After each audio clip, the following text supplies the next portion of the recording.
Hello everyone and welcome to the Few Minutes series for Polity. I am Gul Mehak and the topic that I bring forward this time is Criminal Procedure Identification Act 2022. But before we begin with the topic, let us have some few do's and don'ts before your upcoming preliminary examination on June 4, 2022. सो सी जो लोग इस बार paper में बैठ रहे हैं उनके लिए तो ये है उनका D day right so whatever strategy you are following, I would want that you continue following with that strategy. However, मेरी तरफ से specifically for polity, there are certain tips and tricks that I would want कि आप exam से पहले ज़रूर follow कीजिए for better results. So the first thing that I want you to do is keep revising. Now, why do I say that?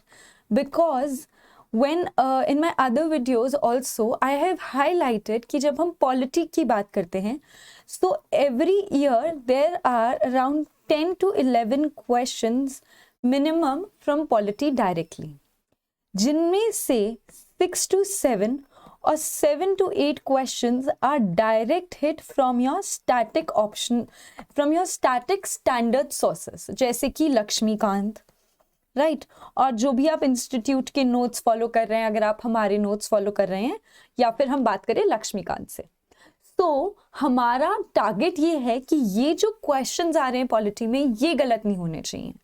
तो इसके लिए first thing is keep revising. And when I say keep revising, I don't just mean कि फिर से same book को बारी बारी पढ़ते रहो. आई मीन कि आप क्या करो, छोटे छोटे क्रिस्प नोट्स बना लो अपने लिए, या फिर what you can do is you can keep highlighting in the book that you are reading, pencil से, पेन से या हाईलाइटर से, so that when you are reading on the end day तो एनालॉगस डाटा पढ़ने की जो है, data पढ़ने की आपको ज़रूरत ना पड़े. Also extremely important, you need to attempt minimum 500 questions from the static part. अब आप उसको कोई टेस्ट सीरीज से पढ़ना चाहते हो, आप हमारी टेस्ट सीरीज से पढ़ना चाहते हो, या फिर कोई लक्ष्मीकांत की ही जो स्टैंडर्ड बुक आती है फॉर क्वेश्चंस, आप उससे करना चाहते हो. Irrespective of that, I want कि जाने से पहले आप क्वेश्चन ज़रूर अच्छे से अटेम्प्ट करके जाओ, बिकॉज व्हाट हैपेंस इज वो जो क्वेश्चंस हैं उनमें जो हम गलतियां करते हैं उससे हमें पता चलता है कि एक्चुअली एक पर्टिकुलर चैप्टर पर आपका कितना स्ट्रॉन्ग होल्ड है और कितना स्ट्रॉन्ग होल्ड नहीं है. नहीं तो ऐसे लगता है कि I have already read Lakshmikant 4 times now, तो it's on my fingertips. लेकिन हम क्या करते हैं, क्या इंपॉर्टेंट है वो हम भूल जाते हैं पूरी लक्ष्मीकांत पढ़ते पढ़ते. So when we do such revision test series, तो उससे हमें ये पता चलता है कि certain parts of the book are more important than the other parts of the book, और उस सर्टन पार्ट्स में भी क्या आपने वो चैप्टर अच्छे से पढ़ लिया है या नहीं. So this was my second advice to you कि आप जो है जरूर से क्वेश्चंस अटेम्प्ट कीजिए. Right now the third thing that I want you to do is see, for instance history में बहुत ज़्यादा फेमस है अबाउट यूपीएससी की Buddhism and Jainism is UPSC's favourite hot topic. उसी तरह से when I talk about polity, so what has happened are कि कुछ जो टॉपिक्स है उनका आने का probability in your upcoming preliminary examination is more vis-a-vis the other topics. तो उसमें से हम देखते हैं कि उसमें से 2 या 3 स्टैटिक क्वेश्चंस तो जो है हर साल यूपीएससी पूछ ही लेता है. राइट तो इसमें हमारा रेट ऑफ रिटर्न जो है हाई है. So I am giving you the list of that topics जो आपको बहुत ध्यान से पढ़ने हैं before my next video on few minute series, and you have to acknowledge it to me in your comments कि आपने जो है उसको अच्छे से पढ़ लिया है. Right so the first topic that I am giving you is fundamental rights. Extremely important chapter है, यूपीएससी इसमें से क्वेश्चंस बहुत ज्यादा पूछती है. Second, you have to cover DPSPs. Right इसको ध्यान से पढ़ना है. थर्ड, फंडामेंटल ड्यूटीज को ध्यान से पढ़ना है. फंडामेंटल ड्यूटीज को ऐसे नहीं कि सरसरी ग्लांस दे दिया, ध्यान से पढ़ना है फंडामेंटल ड्यूटीज में क्या लिखा हुआ है. राइट फोर्थ जो है basic structure of the constitution, जो है एक बार फिर से ध्यान से देख लीजिएगा कि क्या क्या इंक्लूडेड है और क्या क्या इंक्लूडेड नहीं है बेसिक स्ट्रक्चर में. फिफ्थ, हम बात करते हैं पार्लियामेंट की. पार्लियामेंट काफी इंपॉर्टेंट टॉपिक है, ध्यान से पढ़ेंगे. इसी के साथ साथ स्टेट लेजिस्लेचर ध्यान से पढ़ेंगे. सिक्स्थ में हम सेंटर स्टेट रिलेशंस ध्यान से पढ़ेंगे. Right centre state relations. और इसके बाद 7th में है हम इमरजेंसी के बारे में बात कर रहे हैं. सो इमरजेंसी जो है ये हम ध्यान से पढ़ेंगे. तो देखिए इनमें से ये जो मैंने आपको लिस्ट दी है इनमें से आपकी स्टैटिक क्वेश्चंस आने की प्रोबेबिलिटी बहुत हाई रहती है। तो इन चैप्टर्स को you have to make a promise that before you attempt your prelims examination आप डेफिनेटली 2 दिन पहले इसको अच्छे से रिवाइज करके जाएंगे, स्पेसिफिकली ये 7 चैप्टर्स को, क्योंकि इसी से फर्क पड़ता है between hard work and your smart work, right.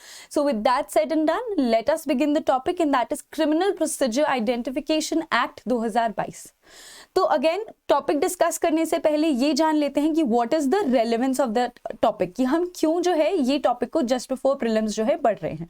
So see what has happened is कि ये जो एक्ट आया है 2022 ये अपने आप में जो है एक बहुत ही सिग्निफिकेंट एक्ट है, क्योंकि ये 1920 का जो एक्ट है, जो एंशिएंट एक्ट है, उसको मॉडिफाई करता है। And it has been new since the last 7 to 8 months जब इसका ड्राफ्ट आया था, और उसके बाद इस पर इतनी चर्चा हो चुकी है इसकी कमियों के बारे में, राइट। तो ये सारी चीज़ों से क्या होता है, इसका सिग्निफिकेंस जो है एड अप हो जाता है। और अभी रिसेंट में इन द लास्ट वीक इसको प्रेसिडेंट असेंट मिल गया है और अब जो है ये एक्ट बन गया है। तो इसीलिए इसके प्रोविजंस जानना हमारे लिए प्रीलिम से पहले क्या है, बहुत ज़्यादा ज़रूरी है। Now before we begin with that, sleepy classes ने नया इनिशिएटिव स्टार्ट किया है which is topper 200 special batch, जहाँ पे मेंटरशिप होगा only by selected candidates, right. और इसमें क्या क्या डिटेल्स हैं वो आपको दे रखी हैं। अगर आपको कोई डाउट है या क्वेरी है तो आप इस नंबर पे कॉल कर सकते हैं। इसके अलावा यू ऑलरेडी नो हमारा मैराथन सेशन चल रहा है। मैराथन सेशन क्या होगा, मैराथन सेशन में आपको पास्ट ईयर पेपर्स में 100 मोस्ट इंपॉर्टेंट क्वेश्चंस जो हैं लाइव जो है आपको करवाए जाएंगे और उसमें जो है आप डाउट सेशन में पूछ सकते हैं। हिस्ट्री ज्योग्राफी ऑलरेडी हो चुका है, now we are going with environment, right. Now हम क्या करते हैं, now we'll begin with our topic that is criminal procedure identification act 2020। तो मैंने आपको बताया कि इसको असेंट ऑफ द प्रेसिडेंट जो है मिल चुका है। अब आती है कि बात की what is the objective of the act. So the act seeks to replace the identification of prisoners act 1920, right. तो I am telling you before independence का ये एक्ट जो है रिप्लेस हो रहा है, तो इसीलिए extremely important for your prelims perspective and mains perspective. और ये जो एक्ट था 1920 का, इसका क्या पर्पस था। So see this act allowed police officers to collect details about the individual जो कन्विक्ट्स होते थे और जो अरेस्टेड पर्सन होते थे, उनकी क्या क्या डिटेल्स ली जाती थी, फिंगरप्रिंट्स एंड फुटप्रिंट्स। तो ये डिटेल्स कलेक्ट करने की जो परमिशन दी गई थी, ये दी गई थी to police from identification of prisoners act 1920, right. तो अब हम बात करते हैं कि जो नया एक्ट है उसमें क्या मॉडिफिकेशन है। तो पहली बात तो ये क्या कर रहा है, ये हर चीज का एम्बिट बढ़ा रहा है। ये एम्बिट बढ़ा रहा है of the data to be collected, कि कितना डेटा आप कलेक्ट हो सकता है। पहले से फिंगरप्रिंट वगैरह कलेक्ट हो रहा था, अभी ये आइरिस स्कैन वगैरह पर भी ले जाएगा। Then person from home such data is being collected, कि पहले जैसे प्रिवेंटिव डिटेंशन वालों के लिए ये जो ऐसा एक्ट था वो लागू नहीं था, लेकिन अभी लागू कर दिया गया है। And the authority that may authorize such data collection, right. तो तीनों चीजों में जो स्कोप है उसको इसने क्या कर दिया है, एक्सपैंड कर दिया है। तो कैसे एक्सपैंड किया है, सबसे पहले बात करेंगे डेटा के बारे में। So when I talk about data, तो यू सी इसमें iris and retina scan add हो गया है, बायोलॉजिकल सैंपल्स ऐड हो गए हैं, behavioral attributes including signatures, handwriting, everything has been added in reference to CRPC 1973 का कोड, राइट। तो पहली बात तो हमने डेटा एक्सपेंशन देख लिया। फिर बात आती है पर्सन्स की, किन किन का आप डेटा कलेक्ट कर सकते हो। तो कन्विक्टेड और अरेस्टेड फॉर एन ऑफेंस तो थे ही, साथ ही के साथ पुलिस फोर्सिबली भी जो है अभी डेटा कलेक्ट कर सकती है, लेकिन फोर्सिबली वो कब कर सकती है, जब there is a person who has committed a crime against a women और अ चाइल्ड। और या फिर तीसरी बात कि वो जो क्राइम है उसका जो पनिशमेंट सेंटेंस है वो है 7 years और अबव। तो अगर मिनिमम 7 years और अबव का पनिशमेंट है या विमेन और चाइल्ड के अगेंस्ट क्राइम किया है, तो पुलिस जो है फोर्सिबली भी डेटा कलेक्ट कर सकती है। साथ ही के साथ अ पर्सन जो कि प्रिवेंटिव डिटेंशन लॉ के अंडर उसको डिटेन किया गया है, उसका भी जो है पुलिस डेटा कलेक्ट कर सकती है। या फिर on the order of the magistrate any person जो कि एड करेगा टू द इन्वेस्टिगेशन, उसका भी जो है डेटा कलेक्शन किया जा सकता है। तो देखा कि हमने पर्सन्स का स्कोप में अब क्या क्या ऐड कर दिया है। तीसरी बात आती है अथॉरिटी फॉर डेटा कलेक्शन। तो यहाँ पे पहले था एसएचओ, कि जो एसएचओ है या उसके अबव के ऑफिशियल्स है, सिर्फ वही भी जो है डेटा कलेक्ट कर सकते हैं। लेकिन अभी जो ये बार है इसको जो है और नीचे कर दिया गया है, इसको डिक्रीज कर दिया गया है। कैसे कि जो officer in charge of a police है, मतलब पुलिस कांस्टेबल के रैंक से या उसके अबव रैंक से जो है कोई भी जो है अथॉरिटी बन सकता है फॉर डेटा कलेक्शन, राइट। तो इसमें जो है अगेन आप देख सकते हैं कि मिसयूज का जो स्कोप है वो बढ़ाया जा सकता है, जिसके बारे में हम आगे बात करेंगे। साथ ही साथ इन एडिशन जो head warden of a prison है वो भी बनता है अथॉरिटी फॉर डेटा कलेक्शन, और अगर मजिस्ट्रेट जो है अगर वो डेटा मंगवाएं तो then that data will also be collected, right. So then the third thing that we need to focus on is retention of details, extremely important point. See now what has happened is act has required details collected जो भी होंगी to be written, मतलब उनको रखा जाएगा in the detailed electronic, in the digital और the electronic form for how many years, for 75 years. It is almost like a life time आपका जो डेटा है वो रिकॉर्ड हो जाएगा।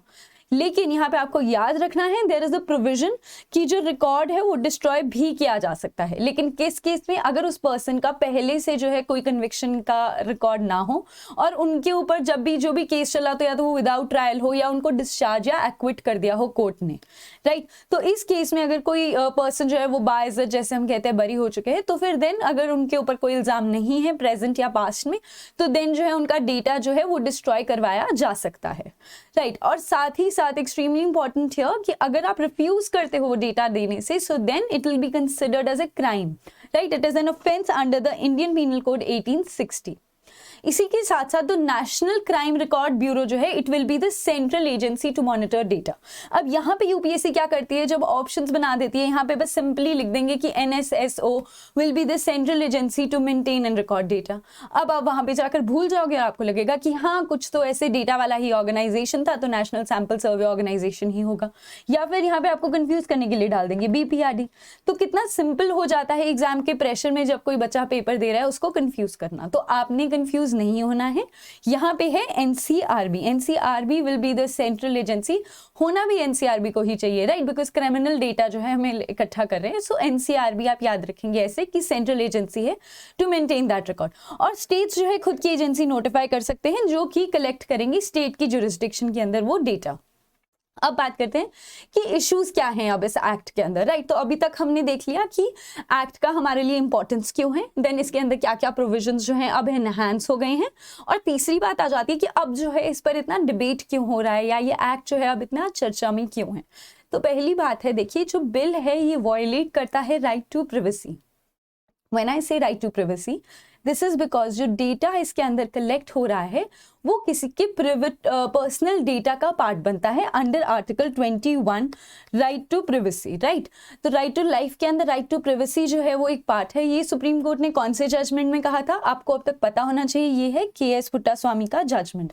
ये भी जो है आपके प्रीलिम्स में एक इंडिविजुअल क्वेश्चन बन सकता है कि राइट टू प्राइवेसी जो है वो राइट टू लाइफ का पार्ट है या नहीं है, और अगर है तो कौन से सुप्रीम कोर्ट के केस में जो है ये आया था। तो this was KS Puttaswamy judgement. तो देखिए अगर पर्सनल डेटा ऐसे कलेक्ट होगा तो क्या वो राइट टू प्राइवेसी को हार्म करेगा, तो definitely you know this will hamper once right to privacy. Then second thing is कि bill also violates right to equality. वो कैसे, देखिए वो ऐसे बोल रहे हैं कि अगर जो भी पर्सन है वो रिफ्यूज कर सकते हैं अपना डेटा देने से, एक्सेप्ट अगर वो जो पर्सन है उन्होंने कोई ऑफेंस किया हो अगेंस्ट वुमेन और चिल्ड्रन, और जिसका जो मिनिमम सेंटेंस रहा था वो था 7 years ऑफ पनिशमेंट। तो इसका मतलब ये है कि अगर किसी ने इन क्राइम किया है अगेंस्ट वुमेन तो उसको डेटा देना ही पड़ेगा, लेकिन अगर किसी ने क्राइम किया है अगेंस्ट मेन तो वो डेटा दें या ना दें, या उन्होंने कोई चोरी की है वुमेन आइटम का तो उनको डेटा देना पड़ेगा, लेकिन अगर चोरी की है मेन आइटम की तो उनको डेटा नहीं देना पड़ेगा। तो यहाँ पे क्या नजर आता है, राइट टू इक्वालिटी जो है चोर का भी हैम्पर हो रहा है, राइट। तो उस तरह से तीसरी बात ये आ जाती है कि data can be collected not just from the convicted person, कि जिसने क्राइम किया है उसका डेटा तो कलेक्ट हो, वो बिल्कुल सही बात है, but also from any person arrested for any offence, कि मतलब कोई भी पर्सन किसी भी ऑफेंस के लिए जो है अगर आते हैं तो उनका भी जो डेटा है वो कलेक्ट किया जाता है। फॉर इंस्टेंस आपने रैश ड्राइविंग किया, अबव 80 आप ड्राइव कर रहे थे, अबव 60 आप ड्राइव कर रहे थे और आपका चलान हो गया, सो इन दैट केस ऑल्सो क्योंकि उसका मिनिमम पेनल्टी रहता है ऑफ 6 months, तो आपको जो है आके कह सकते हैं कि चाहे आपने रैश ड्राइविंग किया हो लेकिन अब हम आपका सारा डेटा ले लेंगे, तो ये भी एक इशू माना जा रहा है। चौथी बात ये है कि जो डेटा कलेक्टेड है उसका कोई रिलेशनशिप नहीं है with the crime that has been happening.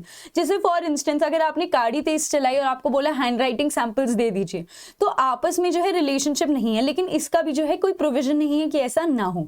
उसी तरह से कहीं पे भी एक्ट में लिखा नहीं हुआ कि जो डीएनए सैंपल है उसको स्पेसिफिकली प्रोहिबिट किया जाएगा, तो डीएनए सैंपल्स भी वो आपके ले सकते हैं, राइट। तो राइट टू प्राइवेसी कितना हैम्पर हो रहा है, आपका डेटा जो है कितना इनसिक्योर हैंड्स में है, कल को जो है पोटेंशियली कोई उसको यूज भी कर सकता है, आपके अगेंस्ट डेटा लीकेज भी किया जा सकता है, राइट।